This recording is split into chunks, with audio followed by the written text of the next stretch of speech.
guys, Robbie and Melissa here with Flip Market Flipper. Welcome! Guys, we're stoked to come to you today and bring you these 5 struggles that we had in our business or a side hustle that you guys might be dealing with as well. It could be 5 reasons why your business might be struggling and not thriving like it could be. Yep, that's right. It might right. just be surviving and not thriving. Surviving and not thriving. We do not want that. We want you guys to thrive. We want you guys to absolutely grow in your flipping side hustle or business. We want you guys to get all of it out of it that you want to or you need to. So we're going to jump into 5 reasons today. And talk about them just for a couple minutes. Yep. But so the first one is being afraid to take action. That's it. Analysis paralysis. I just learned how to say that not that long ago, so I got to say it, but I love it.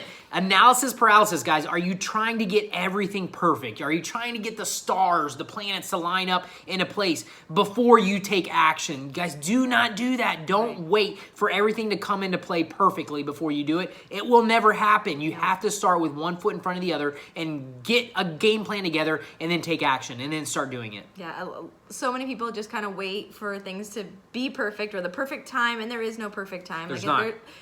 You're always going to be busy. You're always going to have something. So it's just making it a priority to do it not having to be perfect. Like, you don't have to be perfect, which leads you into number 2 is allowing mistakes to paralyze you. That's it. And you guys, in this business, in any business in life, you do make mistakes. You make mistakes with whatever situation, anything like that. That's how we learn. That's how we grow. By doing stuff the wrong way, you grow from it. The next time you don't make that same mistake. So you guys cannot let that paralyze you. You have to realize you're going to make mistakes. A lot of the mistakes you make in flipping are not damage. I mean, it doesn't totally ruin your business. You're not going to lose thousands and thousands of dollars. That's not how it works, guys. It might be a couple dollars on shipping here and there. It might be, little things, but don't let that stop you from keeping going and keeping moving forward. Learn from it and don't do that part again. That's it. That's it. And yeah. A lot of stuff, like I said, it's recoverable. Even if you quoted too much for a shipping item or quoted too little and it costs you more, you can refund the item. You don't have to ship it out. There's ways to get around almost every situation. So take them as a learning process. That's what you want to do. You do not want it to paralyze you. You want to learn from it. You want to get better. That's how you get better. You make mistakes and you get better. And then you learn from people like us that have made mistakes, and we're trying to share them with everybody that we've done. So you can skip those mistakes. Number 3 is not being consistent. Consistency. That is our favorite thing to talk about, is when you get consistent with your business, with your side hustle, that's when you'll see some crazy growth. And that's where I shouldn't say everybody, but a lot of people lack the consistency. They go to a thrift store one day and they're like, nothing at that thrift store, I'm never going back. You guys, you have to build some consistent... There's new things every day. There is. You have to build some consistent routines in your life that will help your business grow. So Melissa and I have routines. We walk downtown once or twice a day at our local area. We see stuff in the trash. We do stuff. We pull stuff out of the trash. We make money on that. So we build consistency. I'm on the apps once or twice a day. I'm on looking on Facebook. For like 5 or 10 minutes usually. Exactly. Facebook Marketplace, OfferUp. I'm jumping on those things because I try and see what's posted. Any good deal. If I'm one of the first ones to see those good deals first, I get to the sellers and I'm able to contact them first and set up an appointment to go see it. So these are just little routines that we built consistency into our business plan. And going to the flea market every Saturday, we've done for years, and like we even had friends come with us. Maybe they come one time because they always say, "Oh, your flea market's amazing," and they come with us, and like, we didn't find anything. How did we not find anything today? It's because we go every week. It's a couple hours. It's like 3 hours of our weekend. Yeah. But well, less than that. We spend like an hour and a half there. Yeah, maybe not every week we find something. Yeah. So, but we're consistent. It's every weekend. So when our friends go and don't see anything that weekend, we go the next weekend and we might find something, or the weekend after that. Or 10 things. Exactly. You never know. You never know, but it's building the consistency in your routine. Yeah. Number 4, you're spending too much time around negative influence. And this is a big one, guys.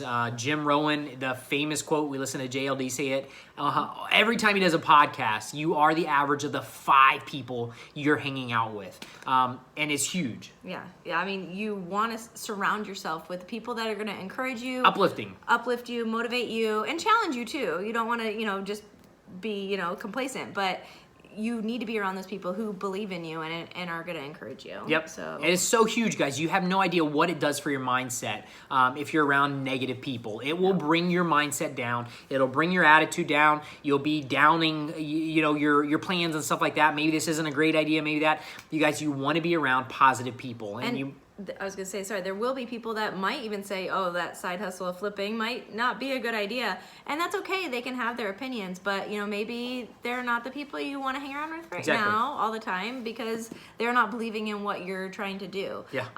And so, just trying to be and encouraging people. Don't go and cut all your friendships off, guys. We do not want you to do that. Yeah. But make a mental note of the people who are uplifting and the people who are dragging or draining on your friendship or your mindset when you talk to them about stuff. Just make a mental note of it and try to limit the time that you're around and spending time with those people if it is draining on you. I'm telling you, you will get so much more out of business. You'll get so much more out of your life if you're around the positive people who are uplifting you. That's who you want to surround yourself with. So you are the average of the five most people the 5 most people that you hang out with, and you guys, that is a great motto to live by for sure. Yeah. So make sure you're surrounding yourself with people that are doing the things you want to be doing, learning the things you want to be learning, and just being there. So hopefully that helps. Heck yeah.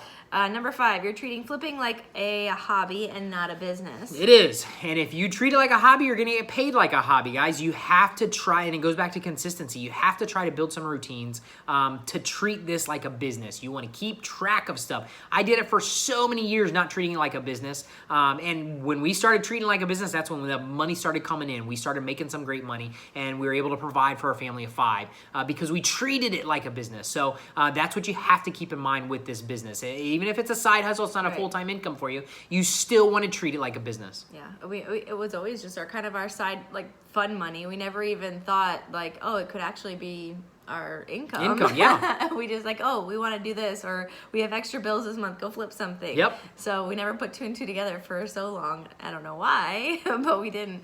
But then when we started treating it like a business, it started paying us like a business. That's it. So it goes hand in hand. Exactly. So. Praise the Lord, we did it, and we have not looked back. It's been amazing for us to go full-time in flipping 4 years ago. So I'm super excited. But you guys, you will get out of it what you put into it. So if you're treating it like a business, you're keeping track of stuff, you're doing it the right way, that is when you're going to get paid the right amount for it. So just a great step to think about. So those are the 5 reasons. That's it, guys. 5 reasons why. And you guys, we're preaching to the choir. This is stuff that has held us back in our flipping career. That's why we're trying to give you guys the information and try to give you the solutions to get past these 5 reasons if they are paralyzing you, if they're holding you back from being who you can be in your flipping career. Yeah.